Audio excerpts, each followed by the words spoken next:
오늘 부활절을 맞이해서 안 믿는 한 노 부부가 이런 일을 겪었다는 거 여러분들도 많이 들으셨을 텐데 여러분들에게 좀 보여드리도록 하겠습니다. 한 믿지 않는 노 부부가 있었습니다. 근데 이분들 중에 한 분이 먼저 돌아가셨는데 우리 자매님이 먼저 소천하게 됐어요. 그래가지고 장례식을 이제 치르게 됐죠. 장례식을 치르게 되는데 운구하는 중에 실수로 돌다가, 집이 조그마니까 돌다가 벽에 쿵 부딪혔어요. 어떤 일이 일어났죠? 아내가 되살아났어요. 제가 집에서 우리 와이프한테 이걸 보여주면서 여기에 자기 얼굴을 넣으면 어때? 했더니 절대 그런 거 하지 말라고.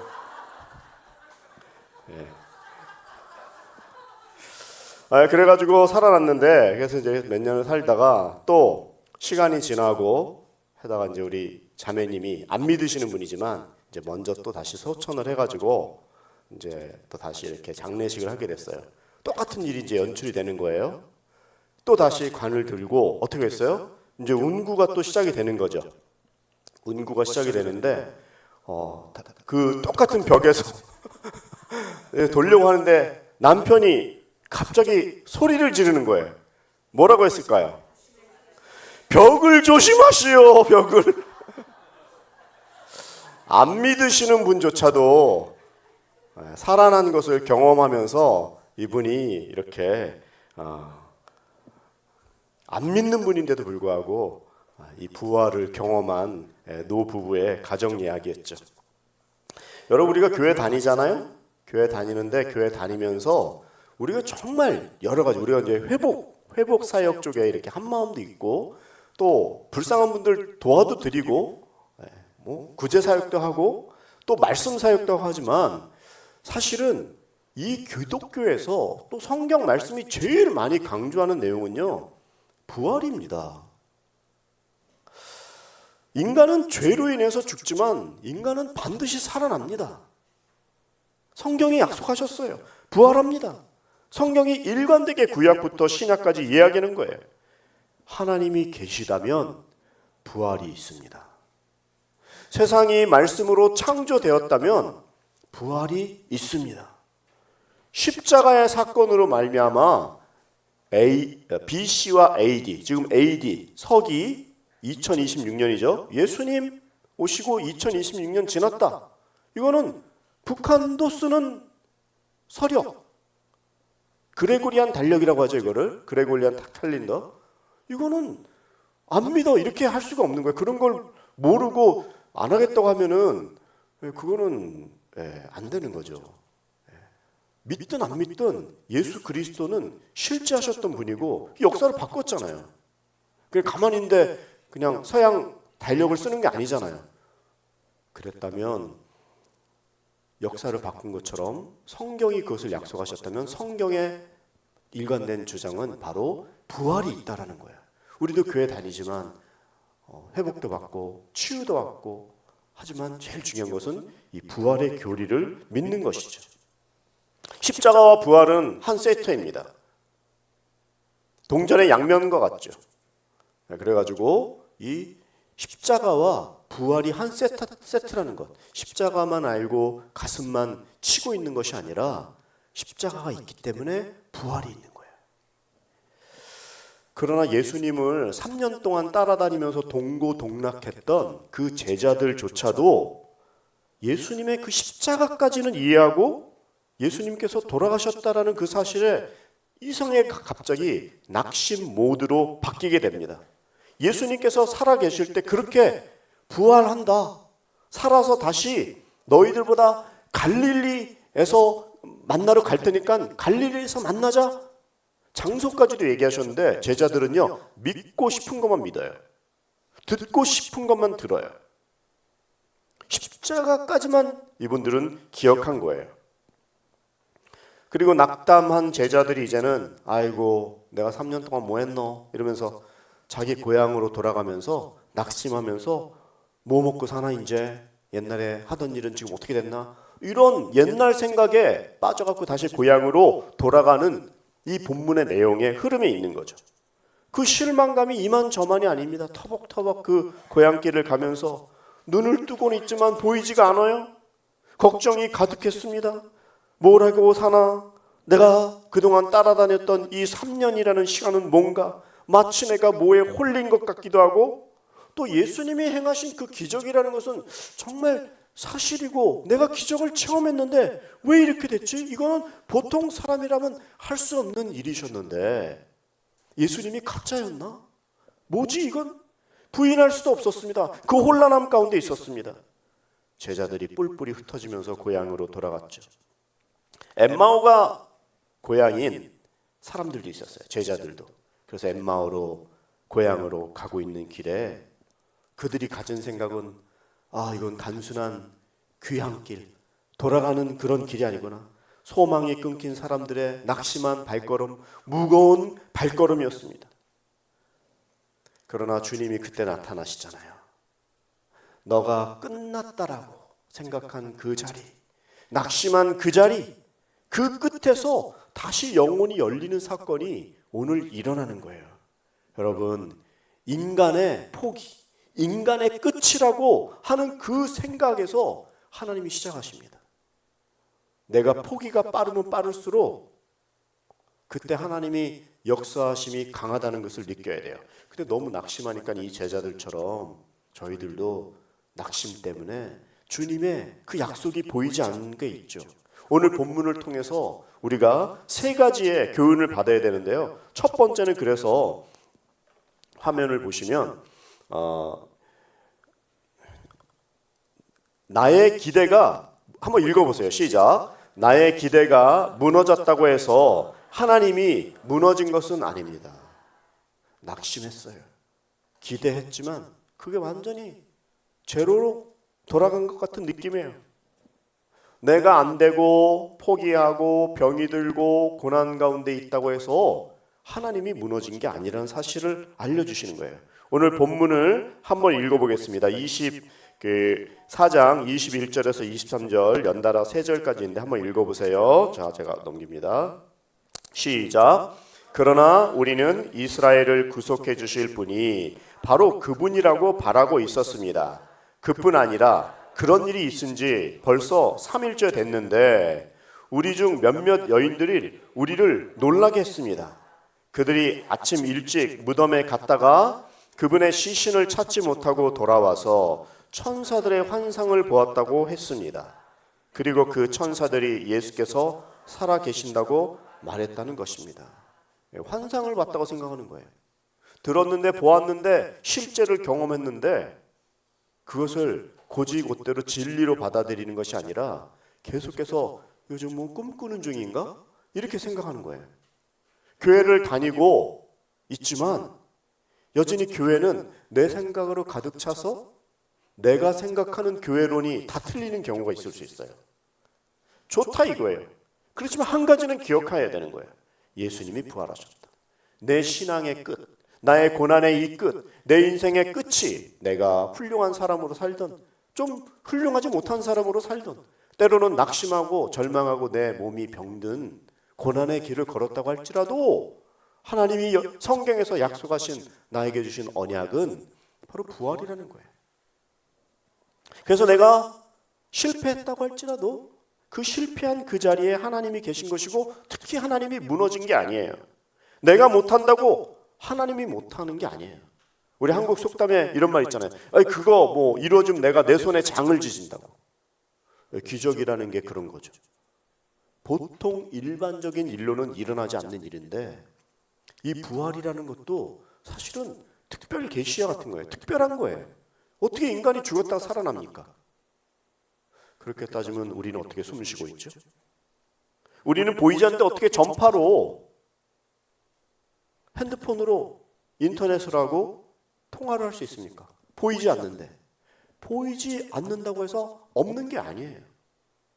그리고 부활은 성경에서 구약부터 신약까지 계속 면면이 마지막까지 이루어지는 거예요.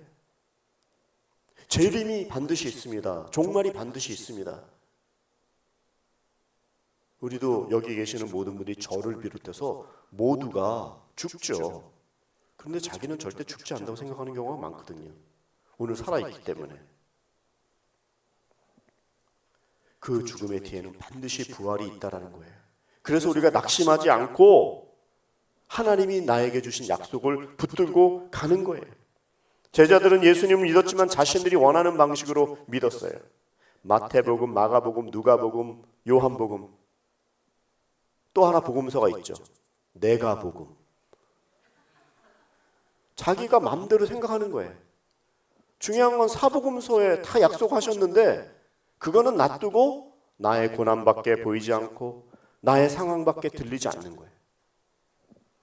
그래서 내가 어려우니까 하나님도 안 되라고 생각하지만 첫 번째에서는 아니다. 너의 기대가 무너졌다고 할지라도 하나님이 무너진 게 아니기 때문에 믿음을 가지고 가라. 십자가가 실패가 아니다. 우리의 믿음도 하나님의 뜻보다 자기의 시나리오를 먼저 붙들고 갈 때 우리가 쉽게 흔들린다는 사실을 알고 이 시간에 다시 한번 하나님이 무너지지 않는다는 사실을 첫 번째 받았다면 두 번째가 있어요. 두 번째도 한번 읽어봐야 되는데요. 두 번째, 네, 읽어보세요. 시작. 내가 주님에게서 멀어진 그 길에서도 주님은 나를 향해서 오십니다. 예, 여기서 보면 제자들의 낙심이 이루 말할 수가 없어요. 이만저만이 아니에요. 모든 것을 내려놓고 지금 포기하면서 엠마오로 가고 있잖아요. 고향으로 지금 돌아가고 있습니다. 그때 주님께서 오시는 거예요. 뭐라고 써져 있어요? 엠마오로 가고 이제는 갈릴리로 가야 되는데 갈릴리는커녕 그냥 자기 먹고 살 거 생각하면서 고향으로 가고 터벅터벅 걸어가고 있는 그들의 낙심 상황에 예수님께서 나타나신 거예요. 함께 하신 거예요. 그리고 위로하시죠. 내가 주님에게서 멀어진 그 길에서도 주님이 먼저 오시는 거예요. 여러분 걱정하지 말아야 돼요. 걱정한다고 해서 우리의 키가 30cm 클 수 있습니까? 안 돼요. 우리는 예는 예, 아니오는 아니오. 말씀 그대로. 그리고 걱정하지 않고 주님을 붙들고 나가는 거예요. 왜냐하면 내가 고통받는 그 자리에 주님이 오시기 때문에. 고통받을 땐 싹 빠졌다가 좋을 때만 계시는 분이 하나님이 아니에요. 하나님은 내가 고통받는 그 자리에 낙심해서 포기해서 돌아가는 그 자리에도 함께 먼저 오시는 거예요. 그래서 내가 주님에게서 멀어진 그 길에서도 주님이 먼저 오신다는 거예요. 이 은혜라는 것이요, 이게 좋을 때는 잘 몰라요. 근데 낙심될 때 하나님이 더 잘 보이잖아요. 말로만 들을 땐 잘 몰라요. 근데 고난을 통해서 오시는 하나님 볼 때, 그래서 고난은 위장된 뭐다? 축복이다. 누가 고난을 받고 싶어 하겠어요? 저를 비롯해서. 고난은 다시 피하고 싶죠. 근데 희한하게 고난을 받을 때 하나님이 보이고 들리는 일이 있기 때문에 이게 놀라운 신앙의 비밀이거든요. 근데 그때 멀리 계시는 것이 아니라 하나님이 가까이 계신다는 거예요. 여러분, 낙담해봐야지 은혜가 은혜인 줄 아는데요. 여러분, 우리가 아기들이 태어나면 기다려주죠. 아기들 키울 때 참 너무나 신기한 것 같아요. 기다려줘요. 아기한테 얘가 왜 이렇게 못해? 이것밖에 못해? 그러지 않죠. 이 화면을 보시면 주님도 우리를 기다려주세요. 부모가 자녀를 기다리듯이 낙심한 제자들에게 아이고 내가 3년 동안 니네들을 위해서 이렇게 해주고 기적도 보여주고 십자가까지 졌는데 지금 도망가다니 아이고 내가 너희들을 위해서 이러지 않았다고요. 기다려주시고 또 찾아와 주시는 거예요. 마치 아기들을 훈련시키듯이. 여러분 아기들이 이렇게 뒤집을 때 참 신기해요. 뭐 한 2주 한 열흘마다 조금씩 살짝 한 바퀴 돌아. 기적이. 여러분 혹시 이 가운데에도 부모가 혹시 자기에게 소홀하신 분이 있을 수 있어요. 그래서 부모가 상처도 주고 또 격려도 하잖아요. 그런데 혹시 부모조차도 없다. 나는 천의 고아야. 그런 분도요. 어떤 분이 1년에 한 기저귀를 몇 번 정도 갈아야 된다고 생각하세요? 3,000번은 갈아야 된대요. 그럼 3년 한 10,000번 갈아주는 거예요. 누군가 나를 그렇게 기저귀를 갈아준 거예요. 그래서 있는 거예요. 기다려주는 시간이었죠. 일어설 때에도 누가 붙잡아 준 거예요. 또 걷는데도 한 6개월 지나고 막 2년 돼야지 이제 뛰기 시작하는 거죠.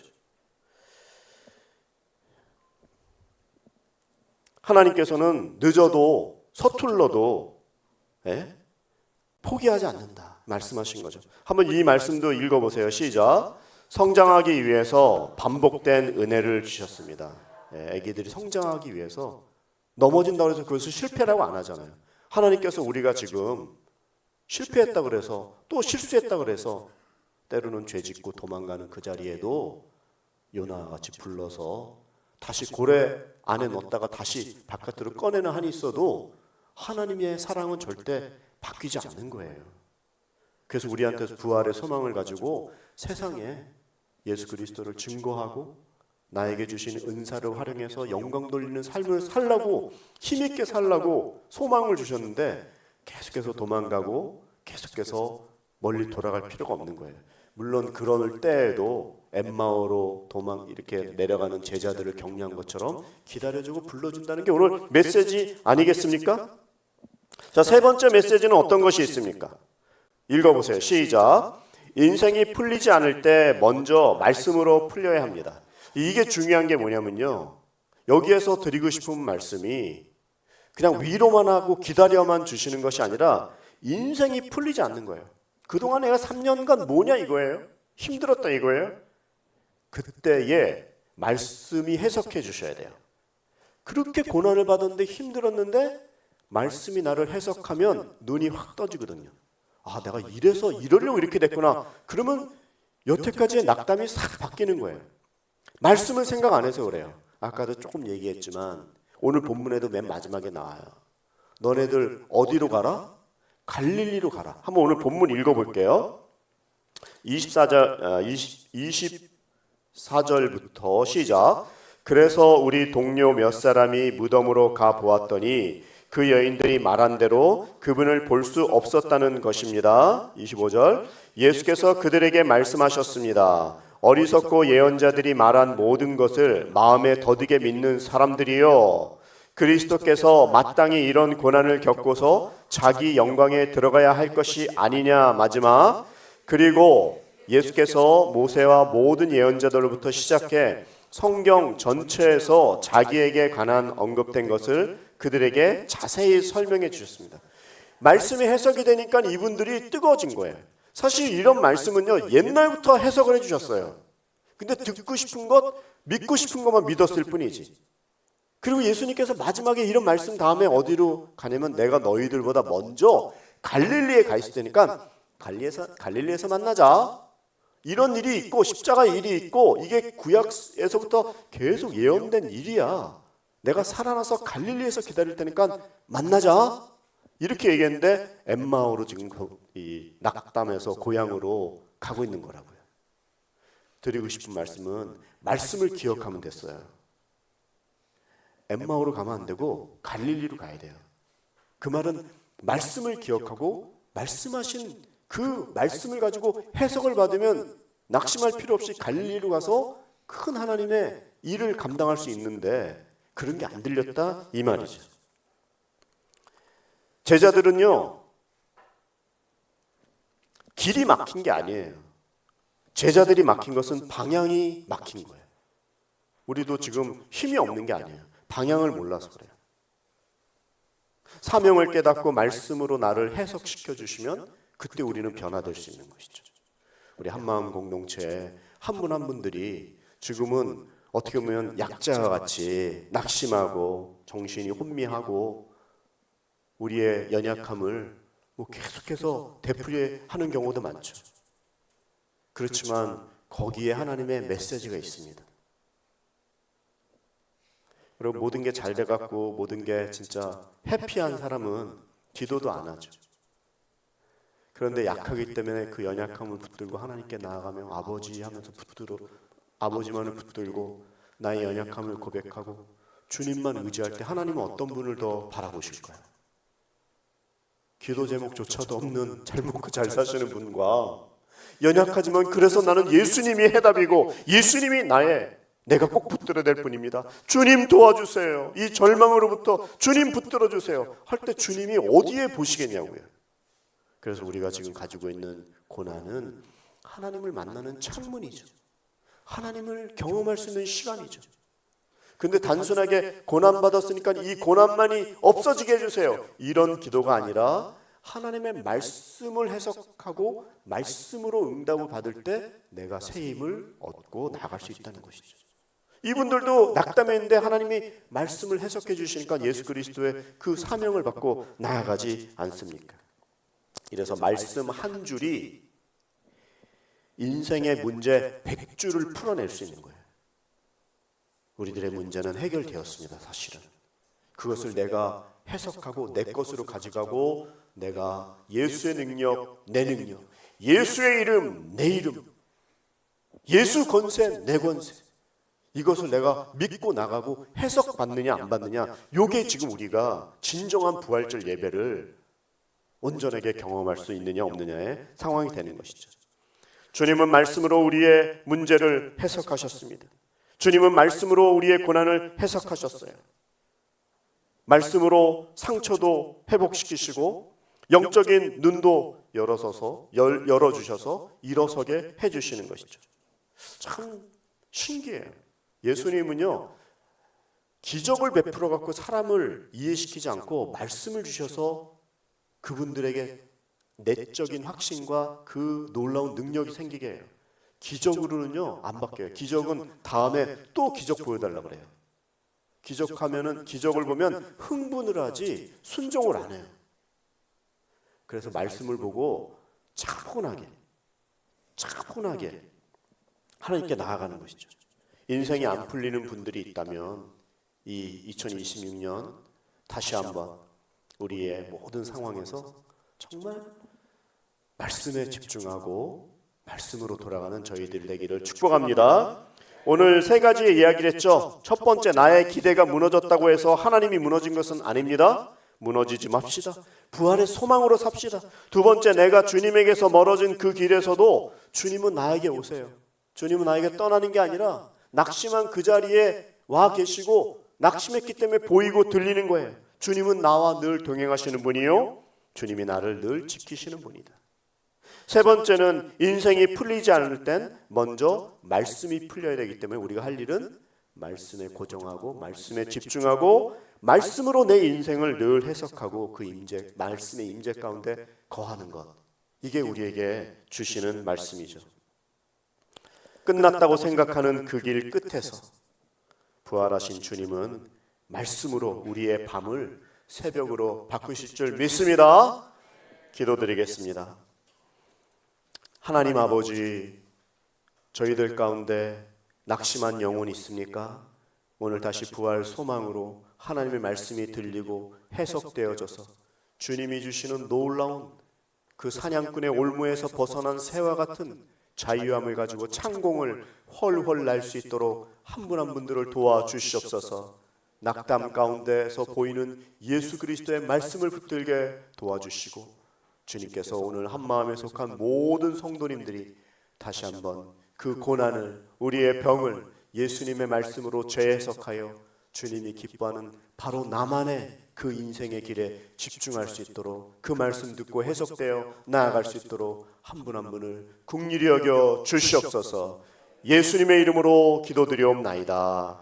아멘.